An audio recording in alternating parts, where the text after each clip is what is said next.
Hi friends, welcome to my channel. நாம் இன்றைக்கி பாண்டியன் ஸ்டோர்ஸில் இந்த எபிசோடை பார்க்கலாம். பூஜை ஜாமான் வாங்க போன பாண்டியனும் மீனாவும் வழியில் நடேசன்னு ஒருத்தரை சந்திக்கிறாங்க.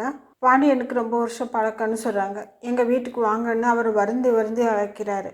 அவர் பேர் நடேசன். அங்கே போனால் 3 வயசு பசங்க கட்டி பிடிச்சி சண்டை போட்டுட்டு இருக்காங்க. நடேசன் இதெல்லாம் வீட்டில் சகஜமாப்பா அப்படின்னு சொல்கிறாரு. இதை பார்த்து பாண்டியனும் மீனாவும் ஷாக் ஆகி நிற்கிறாங்க. அவருடைய ஒய்ஃப் இறந்துட்டாங்கன்னு சொல்கிறாரு. வீடு அலங்கோலமாக கிடக்கு.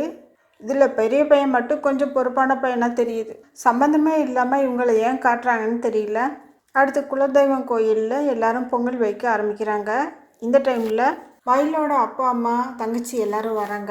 அவங்களும் மயிலோட சேர்ந்து பொங்கல் வைக்க ஆரம்பிக்கிறாங்க. மயிலோட அப்பா அம்மா வந்ததும் மீனாவுக்கும் அந்த ஏக்கம் இருக்கிறத புரிஞ்சுக்கிட்டு செந்தில் ஆறுதலாக பேசிட்டு திரும்பி பார்க்க, அட நம்ம மீனாவோட அப்பா அம்மா வராங்க. அவங்கள பார்த்து மீனாவுக்கு அளவிட முடியாத சந்தோஷம். மீனாவோட அப்பா, நான் ஒன்றும் உறவு கொண்டாட வரல, கோயிலுக்கு பொங்கல் வைக்க வந்தேன்னு வீராப்பா சொல்கிறாரு. அவர் எப்படி பேசினாலும் அவர் வந்ததில் பாண்டியன் குடும்பத்துக்கு ஹாப்பி தான். எல்லோரும் சந்தோஷமாக பொங்கல் வைக்கிறாங்க. எல்லோரும் பொங்கல் சாப்பிடும்போது பாண்டியன் கோமதிட்டு சொல்கிறாரு, மாற்றுறதுக்கு துணி கூட இல்லாமல் இந்த ஊரை விட்டு போனேன், ஆனால் இப்போ நான் எவ்வளோ பெரிய குடும்பத்தோடு வந்திருக்கேன்னு சொல்லிட்டு சொல்கிறாரு.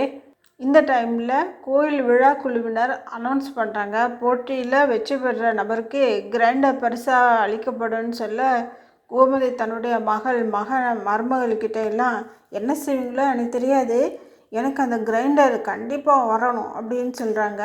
வீட்டாரோட ஃபோக்கஸ் எல்லாம் இப்போ அந்த கிரைண்டர் மேலே தான் இருக்குது.